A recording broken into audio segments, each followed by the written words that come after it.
Fala galera, beleza? Estamos aqui hoje no nosso podcast na BJJ Progress. Estou muito feliz em estar recebendo aqui dois mestres do Jiu-Jitsu. Não é só porque eu sou da Checkmate, mas é porque a minha alegria realmente é de receber o grande mestre Sebastian Lally aqui com a gente, o mestre Léo. E ó, vou falar para vocês, essas duas feras aqui, a gente vai contar a história, vamos ouvir um pouquinho, perguntar para eles também, porque a gente sabe que tem muita dúvida. Então, primeiramente, obrigado, mestre Sebastian, obrigado, Léo, sejam bem-vindos ao nosso podcast. Falei, obrigado você pela oportunidade. Legal. Obrigado. É a primeira vez de podcast, não sei nem pra onde que eu olho. Põe aqui qualquer câmera aí, fica à Tá bom, vontade. eu tô à vontade, tô à vontade. Legal. Bom, a gente começa primeiramente, eu já quero começar aqui perguntando para vocês o seguinte, né? Todo mundo se pergunta, pô, a Checkmate tem o Léo, tem o Sebastião, tem o Ricardo, né? Então, como é que vocês se conheceram, primeiramente, Seba e Léo, e como que começa essa caminhada da Checkmate? Óbvio que o Jiu-Jitsu chegou na vida de vocês antes da Checkmate, mas como foi esse encontro, como vocês decidiram iniciar essa que é uma das maiores franquias hoje, uma das mais reconhecidas franquias de Jiu-Jitsu do mundo?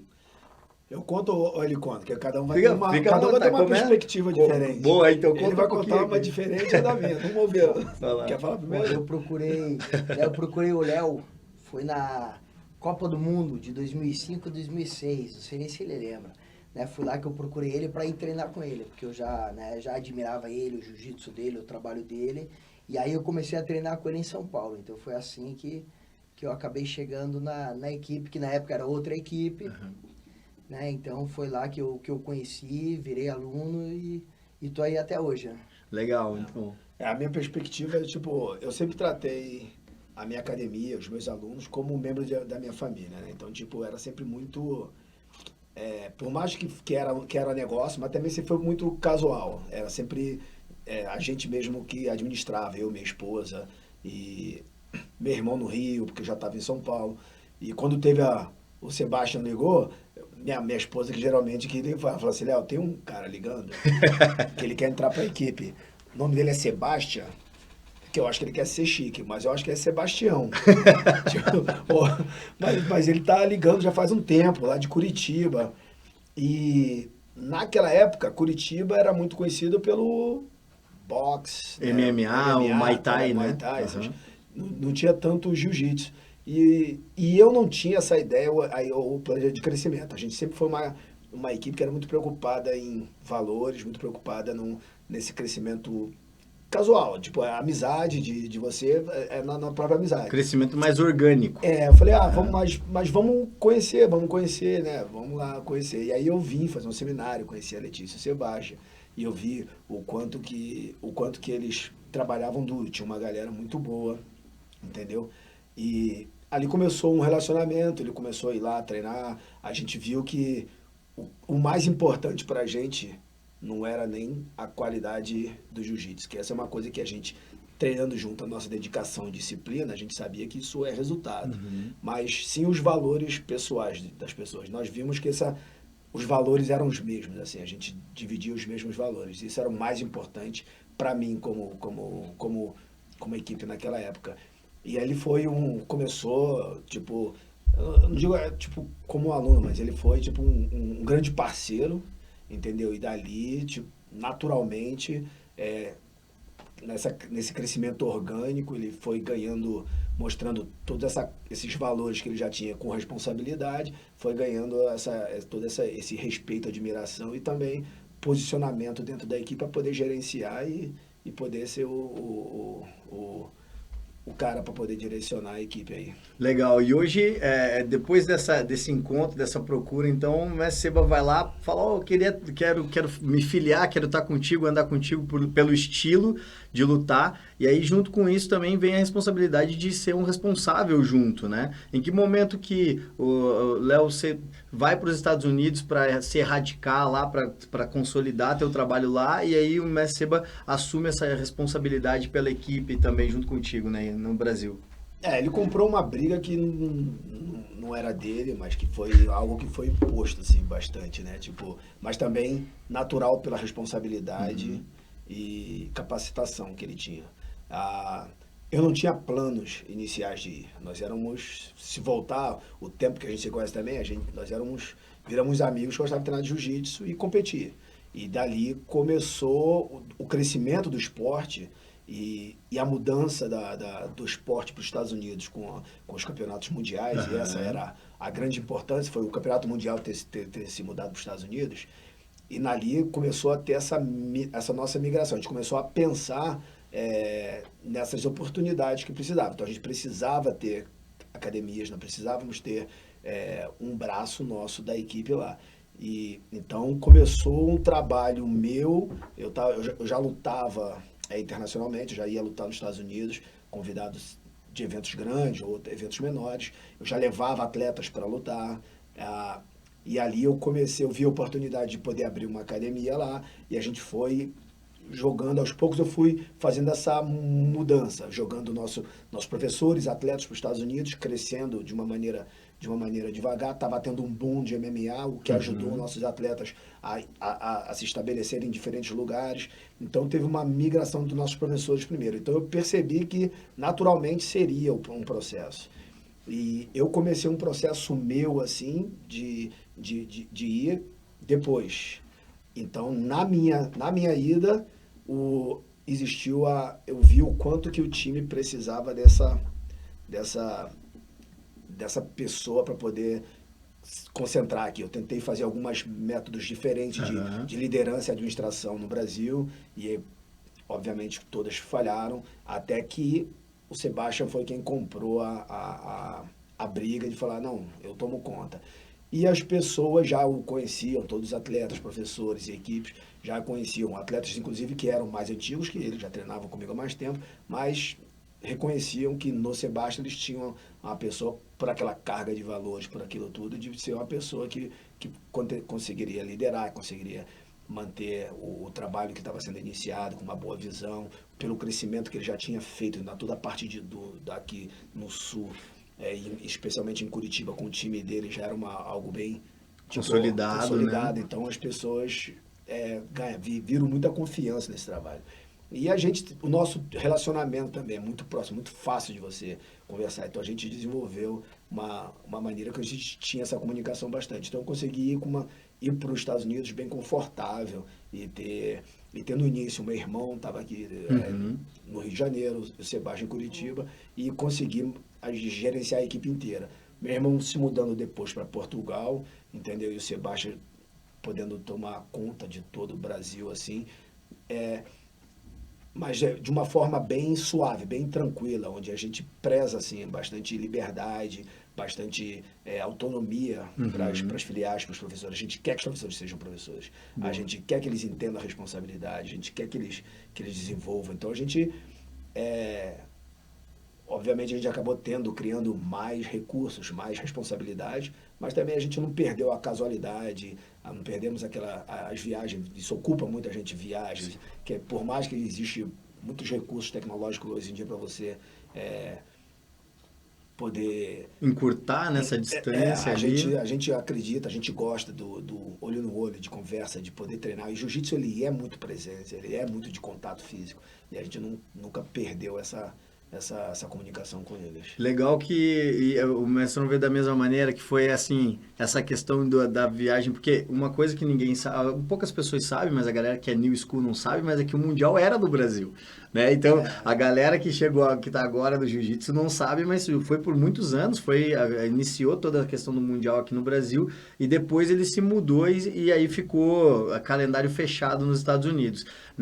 Então foi uma das motivações pelas quais os grandes campeonatos começaram a ser lá, que o mestre Léo foi daí no caso para os Estados Unidos. E nessa daí o Seba também vê isso como sendo um desafio aceitável, assumir essa responsabilidade junto do Ricardo, que estava no Rio de Janeiro, e do Léo, para poder assumir a equipe aqui no Brasil. E foi assustador, foi natural, ele falou que foi natural. Como foi a sua visão? A minha perspectiva, né? Ele não teve muita opção, Não, é natural, né? A equipe, né, a gente, né, quando saiu da outra equipe e foi para chegar, a equipe era pequena. Hoje a gente está com 270 e tantos filiais no Brasil. Nossa, é bastante. Fora todas que a gente tem fora. Então a gente veio crescendo, mas não foi de uma vez também, foi devagarzinho e cada vez vem crescendo mais, né? Eu acho que isso até pelo, né, trabalho feito aí no mundo todo, a equipe vem crescendo cada vez mais e mostrando que veio para ficar e para crescer mais ainda, né? E assim, na opinião do mestre Sebastian, que já acompanha todo esse processo desde o início, que veio para a equipe, já tinha uma formação lá primeira com o Léo, esse crescimento, ele foi um crescimento que vocês consideram planejado para chegar hoje entre as maiores equipes do mundo e campeão mundial 2021, ou foi algo que foi ainda orgânico por essa característica mais familiar que o Léo falou, na sua opinião? Então, na verdade, igual o Léo falou, né, cara? Quando saiu da outra equipe, ele não tinha intenção em ter uma equipe grande. Certo. Então foi natural, foi crescendo. Eu acompanhei ele, indiferente se fosse só a academia dele, eu ia estar junto igual. Então, só que o trabalho foi acontecendo e, né, as coisas foram acontecendo e foi crescendo, né? Foi crescendo cada vez mais e mais pessoas procurando, pessoas que pensam igual e querem, né, crescer da mesma maneira. Então foi bem natural, né? Na verdade não foi planejado, não. Legal. Planejamento eu acho que veio depois, assim, numa questão Quando aconteceu. numa questão de falar assim, caramba, cara, a gente tem isso na mão, nós temos pessoas que dependem disso e agora a gente precisa organizar para que seja rentável para todos, para que as pessoas, porque chegou um ponto que eu pelas frustrações que eu tive, eu queria desistir. Chegou um certo momento que eu falei, cara, pô, acho que, entendeu? É muito frustrante o que vem acontecendo de vez em quando. Então eu tive a opção de ou eu paro, e eu estava estudando, me formando em fisioterapia, vou fazer outra coisa da vida, ou não, eu compro uma briga diferente. E ali eu resolvi comprar uma briga diferente porque eu tinha algumas pessoas, e o Sebastião é uma delas, que já estava nesse mundo. E independente também para onde eu fosse, a gente ia ter... Ia existir pessoas que te frustram no meio do caminho. Sim. Então, tipo... Mas era uma briga minha interna também, entendeu?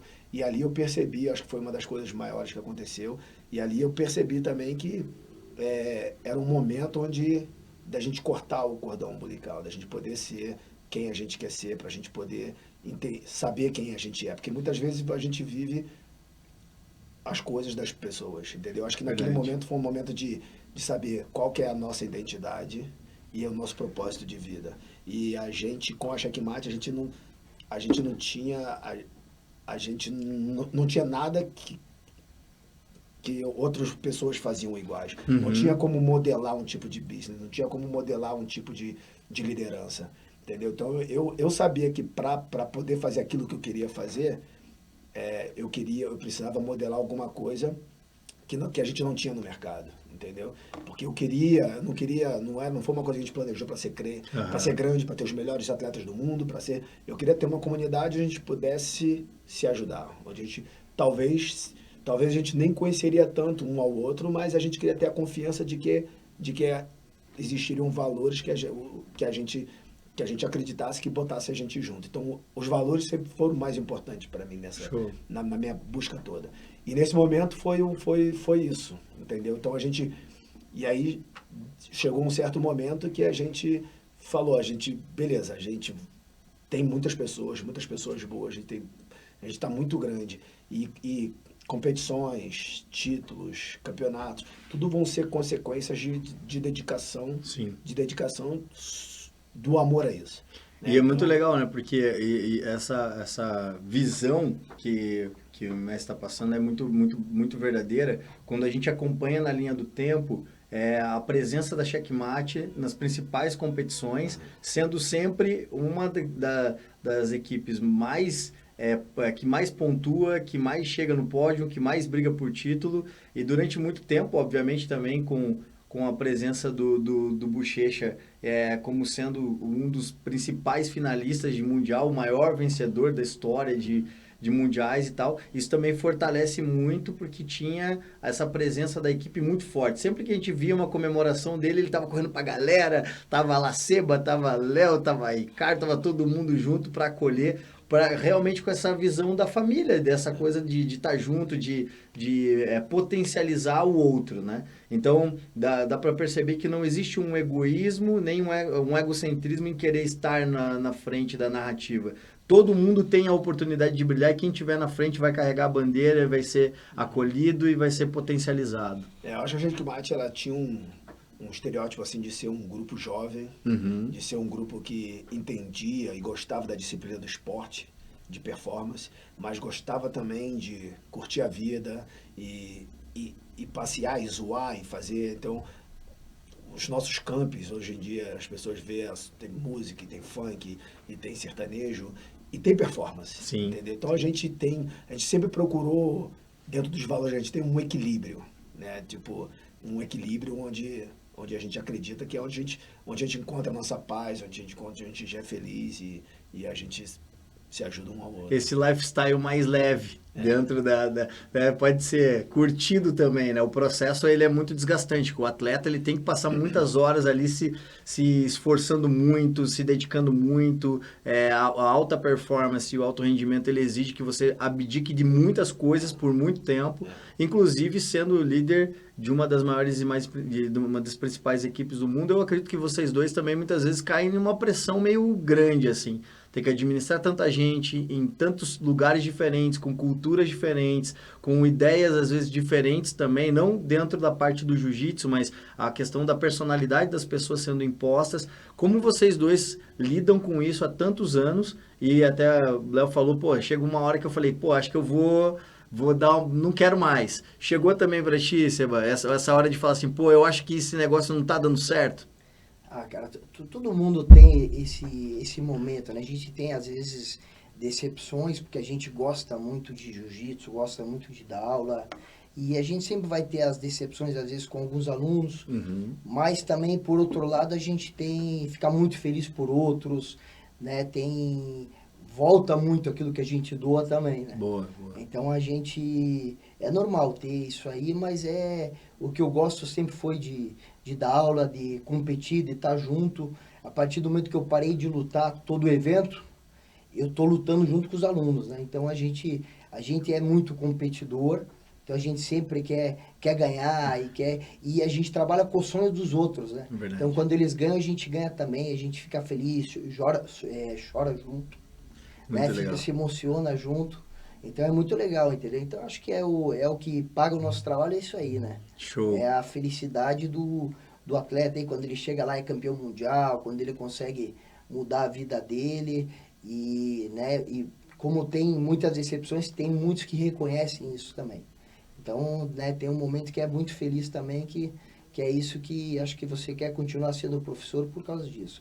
Muito legal. E essa coisa também de presença e juventude, né, que o mestre Léo falou, vocês dois tiveram que junto fazer uma coisa muito difícil. A maioria, na verdade, dos heads de equipes acabam fazendo isso. Mas vocês tiveram que fazer uma coisa que foi conciliar vocês, competidores ali, né, ainda em alto nível, lutando mundial brasileiro, que hoje é considerado um dos mais difíceis do mundo, se não é o campeonato mais difícil do mundo. Talvez em tamanho, número de inscritos e competitividade é um dos mais difíceis, né?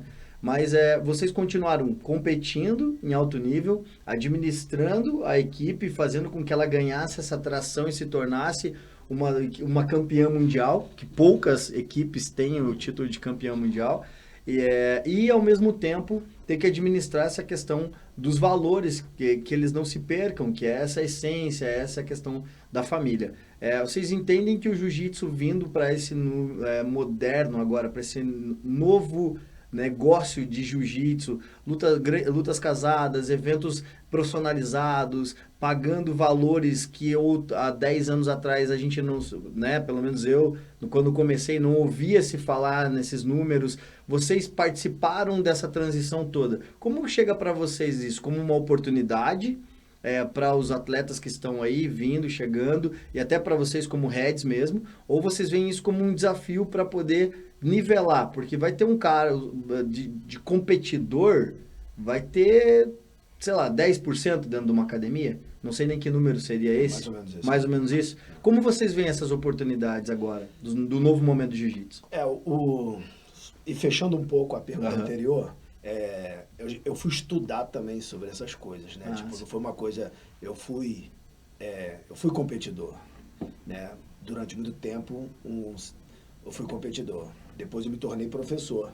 E a minha intenção como competidor era uma, e a minha intenção como professor era uma outra. E muitas vezes eu fiz isso, como você falou, ao mesmo tempo. Eu fazia faculdade, eu tinha um time, eu tinha uma academia, e eu tinha minha vida, ainda era competidor, entendeu? Então, tipo, tudo ao mesmo tempo. Hoje em dia é mais difícil, o esporte cresceu de uma maneira, ou as pessoas se veem, entendeu? Numa situação que é mais difícil de você equilibrar isso. Mas eu fui estudar para me tornar um professor melhor, assim como eu fui me estudar também para me tornar um líder de equipe melhor. Como eu falei, eu fui modelar algo que eu não tinha. Então eu fui atrás da mesma forma que como competidor, eu ia atrás de posições e refinamento de técnica para poder competir, treinamento físico, ao mesmo tempo, eu fui atrás de recursos para poder me tornar um professor relevante. Sim. Porque eu queria formar competidores, né? Eu queria me formar atletas. Da mesma forma como assumindo liderança de equipe, vendo essa oportunidade, eu também fui atrás de estudos para que eu pudesse ter uma liderança que poderia incentivar achar outros líderes, né? Então, foi tudo dessa forma. Agora, hoje em dia, com as competições e tendo essas competições que a gente não via há 10 anos atrás, a gente já fazia parte do nosso programa de poder, é como se fosse um ecossistema, de poder abastecer esse ecossistema. A gente sempre queria criar uma equipe, ou criar um ambiente dentro do jiu-jitsu que a gente pudesse ser autossuficiente. Legal, E não independente do sistema inteiro.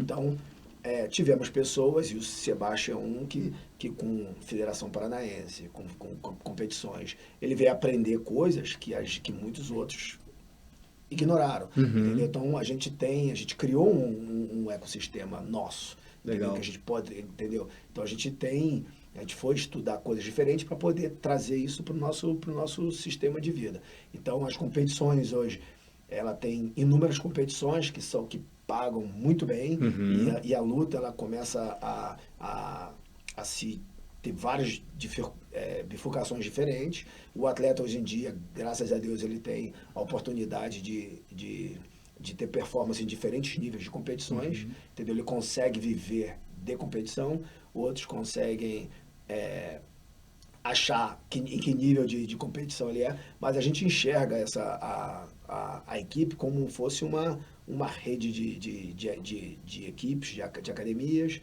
com uma plataforma enorme de lançamento de diferentes oportunidades. Legal, legal. Então a gente tem recursos para o professor ser um professor para criança, um professor para adulto, um professor de performance infantil, de performance adulta, entendeu? Ao mesmo tempo que a gente tem essa plataforma, a gente usa para poder dar oportunidades e treinamentos para atletas terem diferentes níveis de profissionalismo. Até porque hoje existem competições que você consegue competir de forma amadora, ali de forma amadora, iniciante, amadora. Outras a gente já consegue perceber que já estão se caracterizando no nível intermediário ali, elas já acabam pagando um valorzinho ali para o cara poder se manter, mas aí nós temos já a alta performance, que inclusive, né, a gente estava comentando aqui em off, mas foi até a sua luta no BJJ Stars, que hoje se consolida como um dos maiores eventos do Brasil e talvez um dos maiores do mundo na parte do jiu-jitsu, no modelo em que ele foi estruturado pelo FEPA. Então a gente acaba tendo diferentes níveis, né? Então o que bacana é que a Checkmate tem olhado já e também tem projetado atletas nos diferentes níveis. Né? Nós não temos mais o Bochecha lutando jiu-jitsu, tá? Do MMA agora. Mas, pô, também fazendo bonito, também levando o nome do jiu-jitsu, mas tudo aquilo que ele já podia se desafiar ali dentro, ele já fez, e isso a gente fica muito feliz. Mas tem inúmeros outros atletas também da Checkmate que já estão ocupando essas posições aí, né?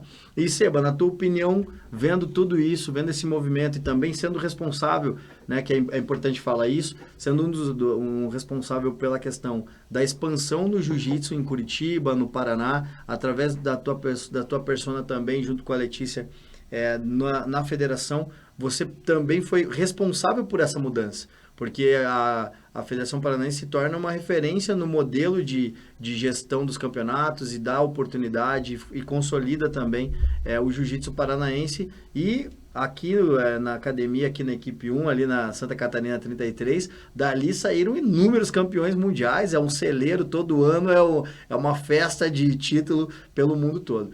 Ao que você atribuiria essa evolução e essa consolidação também da Checkmate no Paraná e do jiu-jitsu aqui no Paraná através da sua pessoa, da pessoa da Letícia?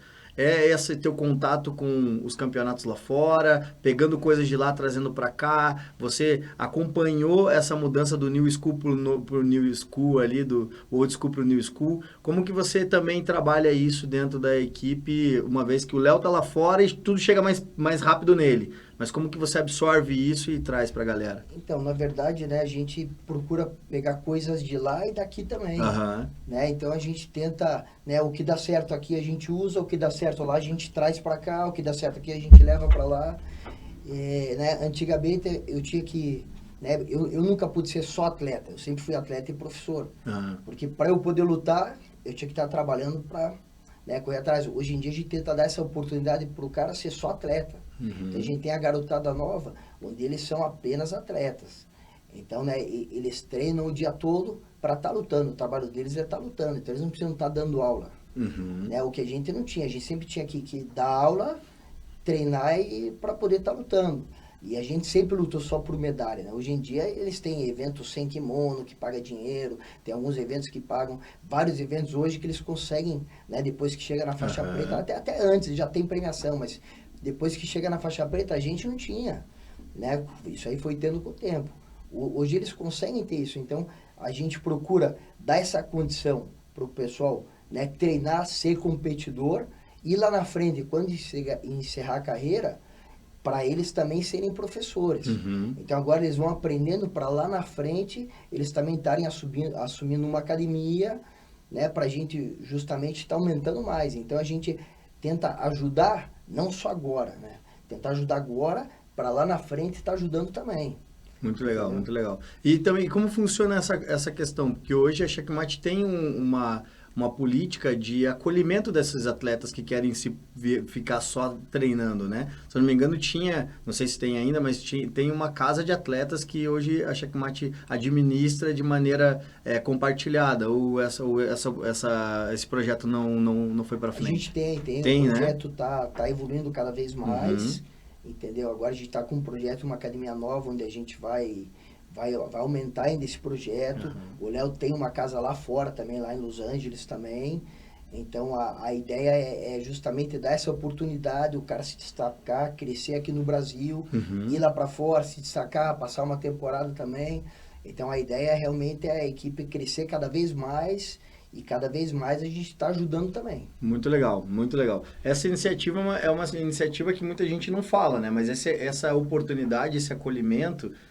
Dá pro cara um lugar onde ele consiga pelo menos se estabelecer e possa realizar o sonho dele de ser um atleta de jiu-jitsu de alta performance, nem todas as academias têm condições de fazer. Checkmate com uma visão já sempre à frente, uma visão progressiva, e é legal que o Mestre Sebastião fale que o que dá certo aqui leva para lá também. Então esse intercâmbio tem que existir, porque todo mundo tem a ideia de que só é bom o que tá lá fora, né? Parece que o que a gente tem aqui não tem coisa boa. Mas que legal que tem essa sinergia e essa troca entre as duas coisas. Como funciona para você? É a mesma visão, Léo?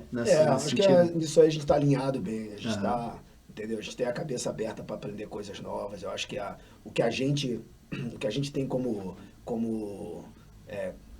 proposta de vida, assim, é de poder, a pergunta é sempre a mesma para as mesmas, né? Que responsabilidade que você tem, mas como professor, mas tipo, o legado que você quer deixar para os seus alunos, é como se fossem seus filhos. Cada aluno seu é seus filhos. Então, você é professor, você é um pai ou uma mãe, entendeu? O que você quer para os seus filhos, entendeu? E a gente sempre quer é muito bom acontecer coisas boas pra gente, mas é muito melhor quando acontecem pros nossos filhos. Verdade. Então a ideia é sempre essa, o que você quer deixar para os seus filhos, né? Então a gente conscientiza os professores para que entendam dessa forma e eles acabam se preocupando com essa alfabetização do jiu-jitsu, mas e com o caminho dele, como ele falou, a vida após competição, né? Então Pois a gente está numa equipe onde a pessoa ela pode escolher o estilo de vida que ela quer, seja de competitiva, ou seja de só do hobby também. Mas ao mesmo tempo a gente tem essa consciência de que a gente identificando, a gente tem esses programas que rodam interno, talvez não tão aberto quanto outras equipes usam e contratam atletas. A gente acredita no nosso trabalho, a gente tem um bom trabalho com professores, a gente tem um bom trabalho de base que a gente consegue produzir os nossos próprios atletas. Nós temos uma equipe que se preocupa com esses nossos próprios atletas. A gente não precisa ir para fora comprar esse produto. Então a gente usa a mesma matéria-prima. A gente agora, com os campos, a gente consegue botar essas pessoas em conjuntas, desenvolver esses atletas juntos e depois lançar esses atletas para outros desafios com outras competições e ganharem o mundo. Né? E a gente tem essa consciência de que a gente tem que estar sempre evoluindo, o esporte cresce e sofre mutação a cada campeonato e a gente não tem um sistema, um modelo fechado que nos Ele tem que ser engesse. flexível para que vá se adequando ao momento, né? Exato. Porque, como a gente falou, alguns anos atrás não se pensavam em prêmios como 100 mil reais num GP numa noite, num evento de jiu-jitsu. Pô, você vai dizer, 100 mil numa noite, cara? Assim, claro, é aquela coisa que você fala, pô, isso é real? Né? É do jiu-jitsu. Há muito tempo atrás, você falasse para alguém, vai ter um campeonato daqui 10 anos que vai dar 100 mil reais uma noite, o cara fala, velho, acho que você tá de brincadeira. Lutar em estádio já era diferente. Na minha época eu lutava em estacionamento. Era ao ar livre, o pessoal alugava estacionamento, botava o tatame quente no Rio de Janeiro, queimando a pele, se chovia, o pessoal entrava dentro do carro, voltava as lutas de novo.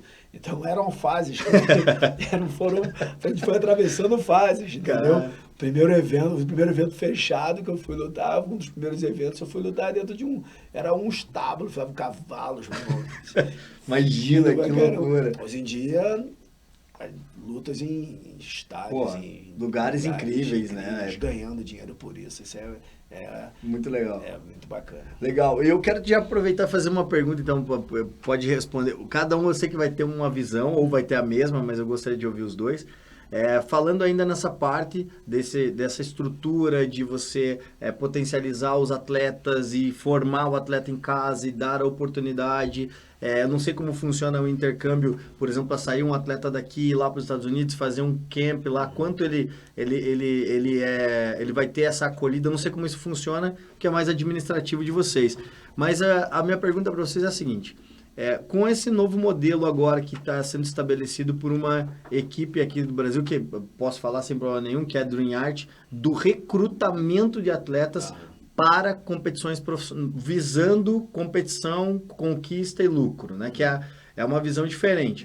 Não é uma academia, não está enquadrada nessa categoria, mas é uma equipe de competição, na visão deles, de alta performance, onde eles recrutam atletas das mais diferentes academias de qualquer lugar do país, levam para lá, centralizam o treinamento, a alimentação e tal, dão condição, e daí esses atletas competem para, no caso, um pagamento dos seus recebíveis aí, da sua bolsa, em eventos para a equipe, né? Uma equipe voltada para o profissionalismo nesse sentido de competição.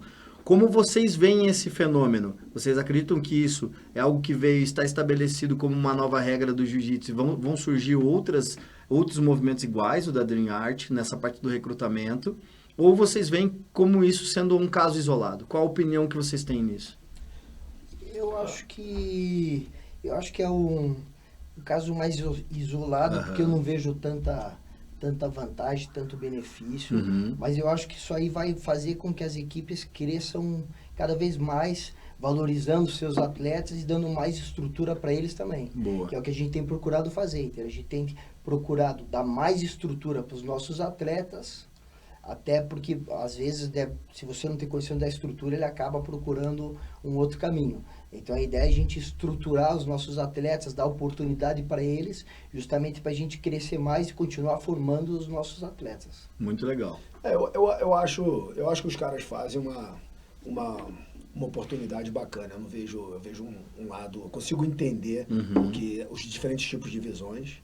Eu consigo entender também o que leva a um atleta a aceitar o que é bom nesse momento. Perfeito. E não, às vezes não pensar num longo termo.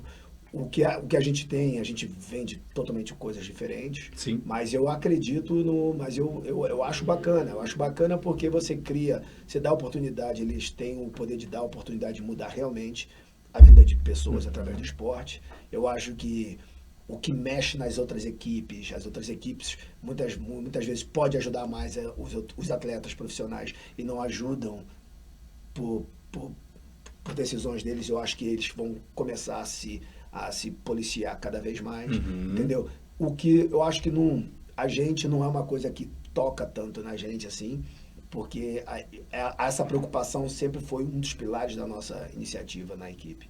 Nós sempre foi, a ideia da performance era algo que seria consequência do nosso amor ao esporte. Legal. Então a gente tem essa ideia de valores muito maior do que qualquer título aqui dentro. Então a pessoa pode ter, como usado o Bochecha como exemplo, ele 13, 14 vezes campeão mundial, e ele entra no tatame como um iniciante, apertando a mão de todo mundo. Ele é um ótimo exemplo e nós fomos privilegiados de tê-los na equipe, né? Porque ele era um ótimo exemplo para você dar para a nova geração. Um exemplo de humildade, de respeito, entendeu? De acessibilidade, de você estar no campeonato e as pessoas serem acessíveis. E você estar ter uma mídia social e você usá-la para ser aquilo ali. Ele é exatamente aquele cara ali, entendeu? Então ele é acessível, ele não é um personagem, ele não precisa fazer querer se vender ou fazer o talk trash ou alguma coisa.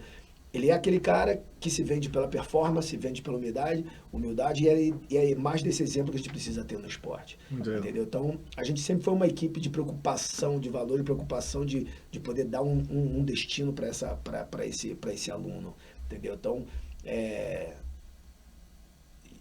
óbvio que atletas, eles têm a sua necessidade, eles têm as suas vontades, entendeu? E a Dream Art, ele traz pro mercado uma proposta diferente, mas as equipes, elas são montadas o jiu-jitsu, ele é um longo prazo, né? Existe não é uma corridinha de 100 metros, é uma maratona. Existe uma lealdade por aí. Mas eles vieram com uma proposta diferente que quer performance, entendeu? Então, eu acho bem interessante, eu acho bem bacana o que eles estão fazendo, exatamente pelo que eles têm feito por vários atletas, entendeu? Beneficiado vários atletas, outros da mesma forma que entram, outros também saem do Dream Art. Agora, isso gera confusão com outras equipes, como a gente pôde acompanhar, mas eu acho que toda mudança, assim, ela mexe um pouco na organização estrutural do esporte. Eu acho que não afeta tanto a gente, que a gente é muito sólido, muito responsável e eu acho que quando você é muito em paz com o que você faz, você não se incomoda, se importa com as coisas que estão ao seu lado. Porque eu sei que várias outras equipes fazem coisas tão boas, talvez melhores do que eu faço em certos setores.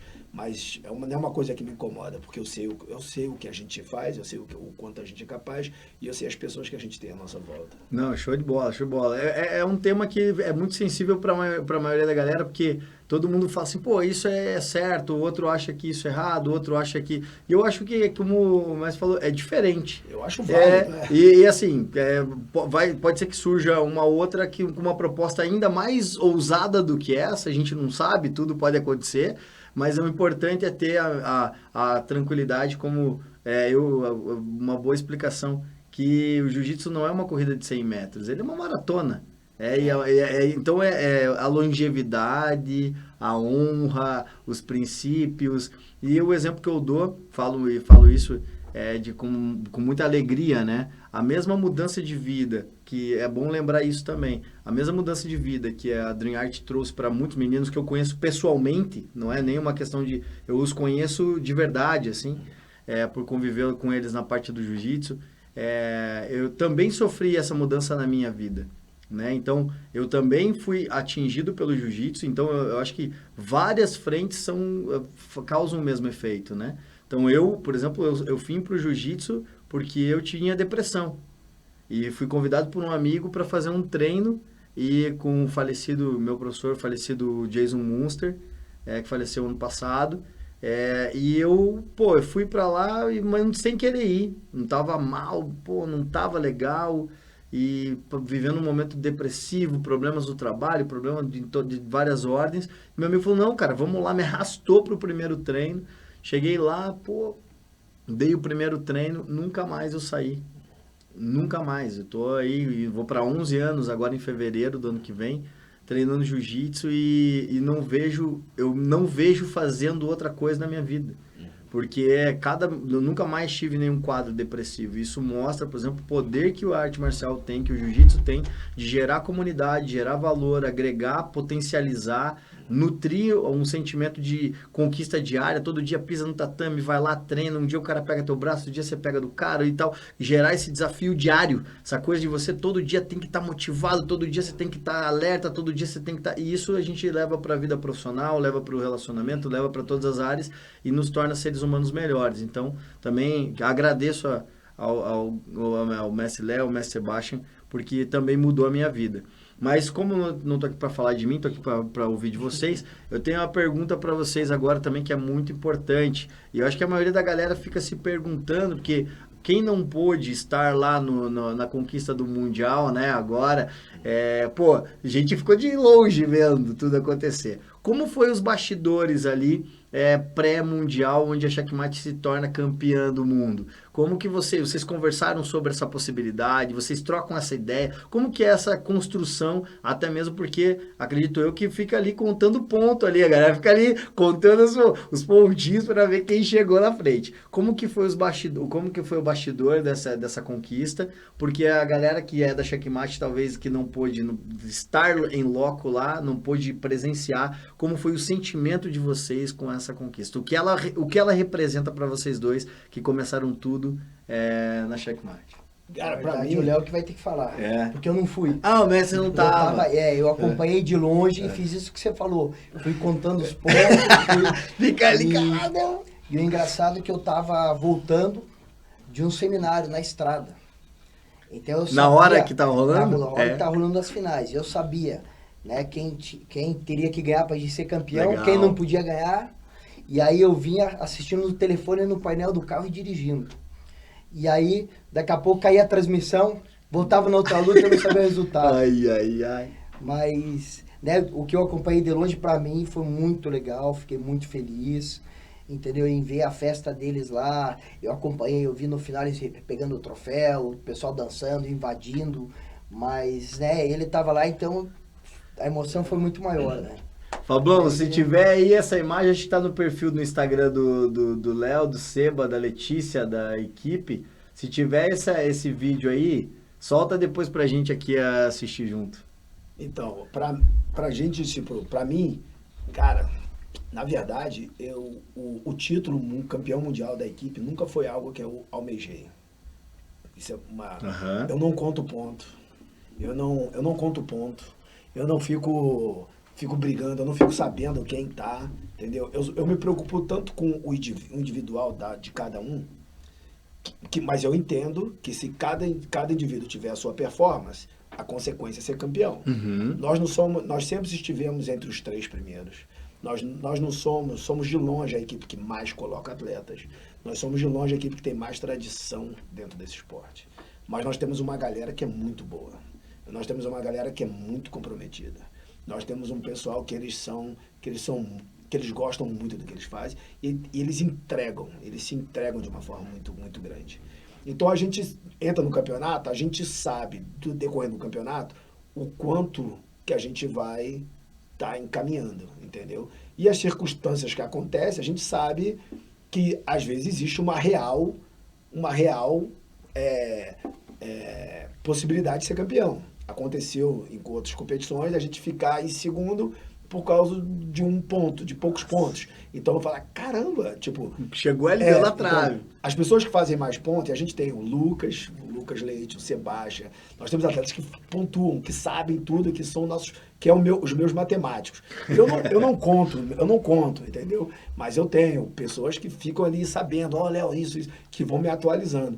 Mas eu realmente, eu tenho essa busca dos valores ser tão grande, e eu realmente olho isso. É óbvio que eu quero a performance, entendeu? É óbvio que eu quero... Mas foi uma coisa muito boa, porque foi uma coisa que a gente quer do nosso esporte, a gente vem tendo performance com atletas já há muito tempo, a gente vem batendo na trave, ou estando entre os top 3, e ter sido campeão foi muito incentivador para essa galera, entendeu? Desculpa. Tranquilo. Foi muito incentivador para toda essa galera, para ver que a gente está que a gente tá no caminho correto, que é a visão, que é o caminho está sendo você está tendo as recompensas, né, do que é esperado. Então, como grupo foi muito bom. As lutas que foram decidindo pra gente, cada luta foi uma conquista a mais, entendeu? Então foi muito legal. E poder fazer a comemoração, invadir o tatame, entendeu? O pessoal lá, a gente estava num ambiente diferente, porque os caras lá tinham uma norma, que é protocolo, tudo isso. Ah, não pode ir. Eles falaram, Léo, a gente vai te chamar pra você subir pra poder pegar o troféu. Mas eles não podem entrar com você. Eu falei, eu não vou sem eles, entendeu? Ou a gente vai todo mundo, ou a gente não vai. Mas nisso todo mundo já tava. Já tava. O próprio presidente da federação falou assim, meu irmão, o Léo parecia o William Wallace segurando a galera, tipo, e a galera atrás, vamos invadir. Eu falei, cara, não vou sem eles, não tem como. O título não é meu, não é eu que vou subir o troféu. O título é dessa galera, entendeu? Aí ele falou, não, tudo bem, eu libero então o tatame para eles poderem... Você pega o troféu e dá para ele. Eu falei, então, beleza. Aí a gente fez a comemoração, eles gritaram, cantaram, entendeu? Foi bacana. Foi bacana porque eu me alegro em vê-los alegres, entendeu? Então, e eu consigo... aquilo ali foi exatamente o que estava representando cada academia fora da Califórnia. Cada academia que não pôde ir, cada professor que não pôde ir. Então, todo aquele gesto, todo aquele abraço, toda aquela comemoração em cima do tatame foi representando as academias que a gente tem aqui, os professores que não puderam ir, todas aquelas pessoas que participaram, porque aqueles atletas não conseguem lutar sem ter um amigo, um treino, um parceiro que às vezes nem compete. Sim. Ele não consegue viajar lá sem ter aquele aluno faixa branca que compra o produto da academia, que compra a camiseta, que vai ajudar a pagar a passagem daquele atleta. Então a gente e os nossos atletas entendem isso também, entendeu? Então é bacana porque todo mundo entende. Então a comemoração foi aquela transbordada. Transbordou. E é legal porque a energia da galera ali, pô, foi sensacional. E é muito, muito interessante. Mas foi o teu primeiro mundial que não foi, Mestrão? Primeiro dos últimos tempos, aí você tem tudo em tudo, né? Acabou o pé frio. Mas é por causa eu tô pensando em ficar de longe. Vou ficar de longe. A gente fazia a mesma brincadeira, a gente fazia a mesma brincadeira com o Bochecha, que foi o primeiro que o Bochecha não lutou. Daí a gente foi campeão, e todo mundo falou Bochecha. Tchau, não vem mais não. Tipo, logo que ele não lutou, Caraca, entendeu? E o Bochecha lutando era um ponto muito importante que a gente tinha, né? Cara, que legal. Né, que esse Mundial aí foi logo depois da pandemia, e né? o pessoal aqui teve muita dificuldade, né? Não só o Brasil todo, não só o Brasil, né? Fora também, mas aqui no Brasil, para as academias foi muito ruim, né? Você sabe, você também dá aula, tem projeto social, sabe que tudo parou, né? Tudo parou. Geralzaço. Foi bem difícil, né? As academias tiveram que fechar, principalmente aqui em Curitiba. Então, né, a gente estava tentando levantar mesmo. E ajudar até o restante da equipe aqui para estar, né, por isso de eu não ter ido esse ano aí, estava muito corrido, né? Tinha acabado de voltar tudo, então tinha que visitar as academias aqui também, então foi bem, né, foi bem corrido aqui também, né? E essa ideia também de ter que dar essa sustentabilidade emocional para os professores, né, Mestrão? Porque muitos professores ali, o cara tava abalado, tava com a terra arrasada quase ali. Muitos fecharam a academia, tiveram que entregar seus pontos. O sonho do cara sempre foi montar sua academia, de repente, a hora que ele vê, tá lá, tem que fechar, ele é obrigado pelo poder público a fechar. Se ele abre, ele é multado em 10, 15 mil reais. Então meio que foi um Deus nos acuda. E às vezes até para recuperar esse emocional, a sua presença visitando as academias, dando ali aquela força faz toda a diferença. Não, e a gente tentou, né? Tentou ajudar ao máximo, né? A gente fez camiseta para ajudar os professores, né? A gente tentou, teve academia que fechou, né? Então foi bem complicado.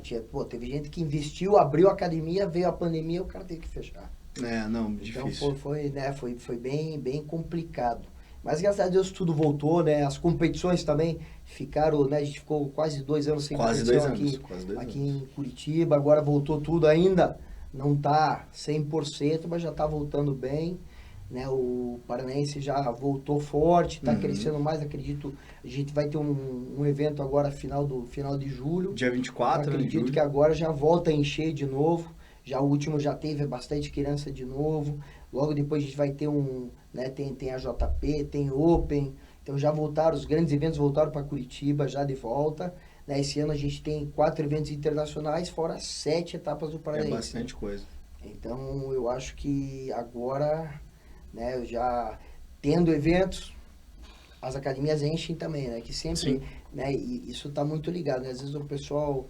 O evento é o que faz o jiu-jitsu crescer, né? Os lugares que tem bastante evento, você vê que as academias são mais cheias. Que é um incentivo, né, para os atletas estar competindo e estar participando. Não, muito legal, é bem verdade isso. E também tem aquela questão de que vai recuperando a confiança daqueles que estavam meio desconfiados de voltar a competir e treinar, né? Tem gente, por exemplo, que o cara até voltou a treinar, pô, competir eu não vou. Mas treinar, o cara voltou. E daí, vendo as competições, a galera voltando, a galera vai se motivando e vai voltando. Isso é bem importante também, né? Ganhar confiança. Teve um evento que a gente fez, né? O primeiro, depois da pandemia, que a gente testou todos os atletas. Né? Só teve um, coitado, que não pôde lutar. O cara tava bem, tava sem sintoma. Deu positivo. O cara, não vou poder lutar. Eu falei, não pode, né? Vai poder. Mas eu acho que agora aí, né? Todo mundo tá já voltando para as academias, né? Os meus quase todos voltaram. Quem não voltou, aproveita e volta. Né? Quem não voltou tá na hora, rapaziada. Tá na hora. Vamos tirar a naftalina lá do kimono, bater ali a poeira. Tá bem normal já, tá. As competições, as academias, tudo já tá bem normal. Mas e como que vocês lidaram lá, mestrão, nos Estados Unidos com essa questão do Covid, principalmente lá na sua academia? Vocês tiveram que parar obrigatoriamente também, um tempo, ficou fechado? Acho que foi padrão para o mundo inteiro. A posição que a gente tem na equipe, a gente tem academias espalhadas no mundo inteiro. A Checkmate tem academias na China. Então, quando aconteceu lá primeiro, os próprios professores de lá já nos alertaram, falaram, aqui está fechando tudo, esse negócio, meu irmão, perigoso, as pessoas tá acontecendo isso, e fechou tudo. Então, aí chegou na Europa, entendeu? Aconteceu na Ásia. Nós temos professores pela Ásia, espalhados pela Ásia, que foram dando esse feedback. Então, a gente já sabia que ia chegar aqui em um certo momento. Né? Então, a gente já começou a alertar, olha, gente, está acontecendo essas coisas. Existiu já uma preocupação interna sobre o que está acontecendo, então chegou na Europa, da Europa veio para os Estados Unidos e veio para o Brasil, então veio crescendo essa onda, né? Foi chegando. Então a gente funciona, a ideia da Headquarter é para exatamente poder absorver informações do que está acontecendo mundialmente, com o que engloba o jiu-jitsu e as academias, e poder, o que está acontecendo, o que fizeram na China que deu certo lá. Começamos a também, então gente, já vai estocando isso, vai pegando álcool gel, máscaras, entendeu? Vamos começar a criar protocolos de segurança. Então começamos a sugestionar para as academias maneiras e disponibilizar recursos, recursos para manter o engajamento, seja online, porque presencial você já não poderia, então vamos manter o engajamento online, vamos poder ver como é que a gente pode engajar a indústria, porque a indústria do jiu-jitsu você tem academia, você tem as marcas de roupa, você tem... E uma hora isso, a única certeza que a gente tinha é que um dia isso ia passar. Sim. E a gente ia ter que recomeçar. Então, como a gente poderia sofrer menos possível? Então, tentamos engajar o máximo possível, manter o máximo de engajamento dentro de níveis responsáveis, dentro de coisas onde as pessoas conseguiriam manter seus trabalhos, conseguiriam manter... Porque até tinha muitos alunos que falavam assim para mim, Léo, eu não quero, o que a gente cortou tem pagamento, né? Não, mas a gente quer pagar a academia porque a gente sabe que isso aqui uma hora vai parar e eu quero poder ter academia para voltar, senão não vou ter academia. Senão não vai ter academia. Entendeu? Então a gente começou a criar programas de incentivo de poder continuar engajado esse aluno, mas também de dar, de dar recursos para ele, né? Então a gente começou a criar programas de incentivo, criamos protocolos de retorno, né? Tipo, de voltar à aula, as aulas individuais, as aulas em duplas, aulas depois em pequenos grupos, aulas depois em grupos maiores, entendeu? Mas a gente sempre respeitou os protocolos locais que a própria... A OMS, né, também, né? Entendeu? Colocava, impunha, então a gente respeitava tudo isso, mas ele tendo um sinal verde para poder abrir os negócios, a gente começou a voltar. E hoje em dia normalizou, graças a Deus, tudo bem. Maravilha, show de bola. Tá, e agora eu quero te perguntar outra coisa. Como foi aí a tua experiência de voltar a lutar, cara? Depois de quanto tempo? Sem competir assim oficialmente, você voltou pro BJJ Stars? Eu não sei, realmente eu não sei. Tem coisas que eu não fico olhando, assim, tipo, eu nunca me aposentei, né? Nunca oficialmente se aposentou. Mas pessoal, não vai ter isso. Não vou chegar um dia e falar assim, gente, eu me aposento, vou entregar minha faixa. Até porque com um monte de atleta de alto rendimento no tatame lá saindo na mão todo dia, não tem como se aposentar. Não, então, tipo, eu lutei muito numa época, e mesmo depois com as responsabilidades que vieram, eu lutava uma vez por ano, uma vez a cada 2 anos, mas eu continuei a lutar, entendeu? Consegui, esse foi foi bacana, essa volta de luta, foi porque eu queria ter essa mensagem. Eu acho que toda luta para mim hoje em dia, a competição, acho que tudo que eu faço, ela tem que ter uma mensagem por trás. Eu acho que aquela competição foi uma mensagem para a equipe, para os nossos atletas, para os nossos colaboradores, para todo o nosso grupo de retorno ao esporte, de confiança, de poder treinar, de poder incentivar, entendeu?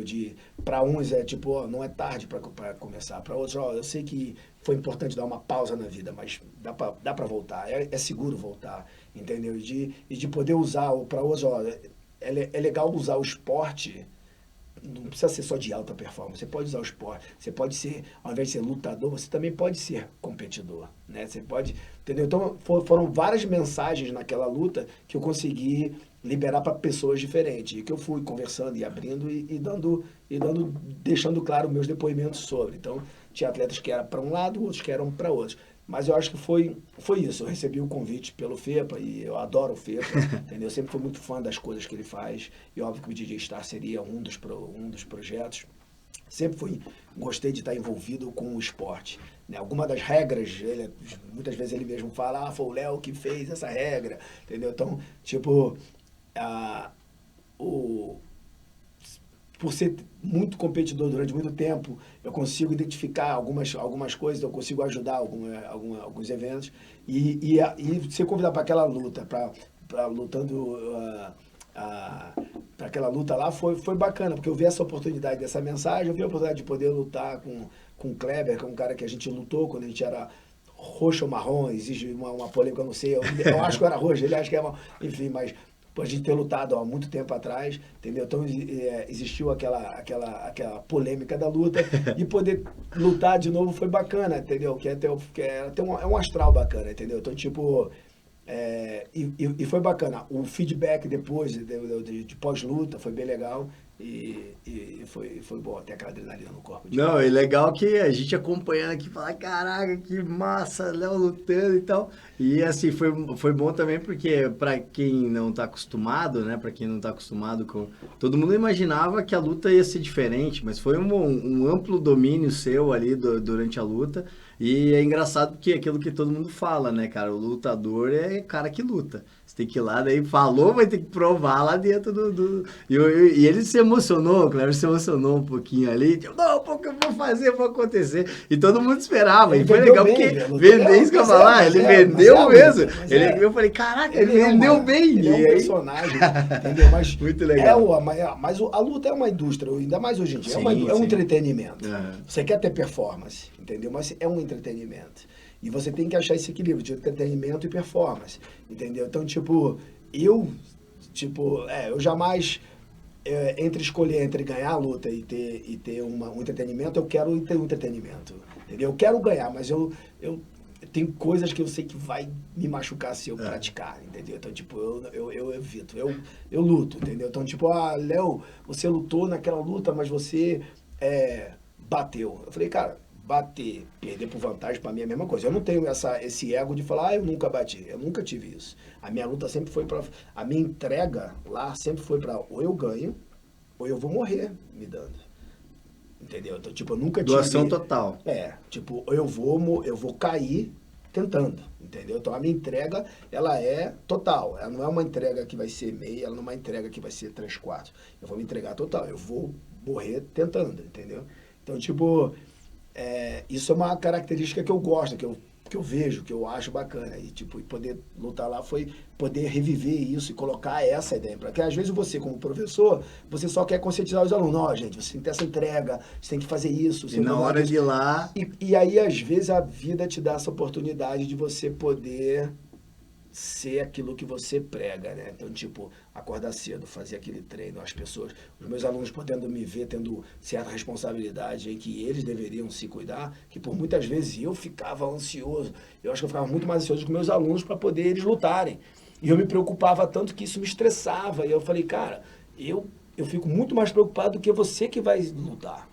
Isso me doía, entendeu? Então, tipo, eu comecei também a trabalhar isso de poder desapegar. Falar, beleza, se você não está preocupado com o teu resultado, por que eu vou ser? Porque eu sei o quanto é difícil, porque eu já fiz isso. E eu sei quanto é. Então, às vezes, poder ter lutado ali de novo foi poder botar essa mensagem, tipo, falar assim, ó, você precisa acordar cedo, você precisa treinar, você precisa se dedicar, você precisa fazer acontecer, você precisa, entendeu? Se você quer, ou você pode viver na mediocridade, ser dentro da média e tudo bem, entendeu? Ou você quer fazer algo extraordinário da tua vida. Você escolhe o que você quer fazer. Não, é bem isso mesmo. E aí a gente já tem deixa aberto aqui o convite já vou mandar recado aqui pro Fepa, aqui eu vou olhar naquela câmera ali. Léo acabou de dizer que luta de novo. Só achar um outro adversário aí que ele luta. Olha que já teve já convite. Tem já? Já teve convite. Aí, ó. Teve convite. De repente ele tá aí.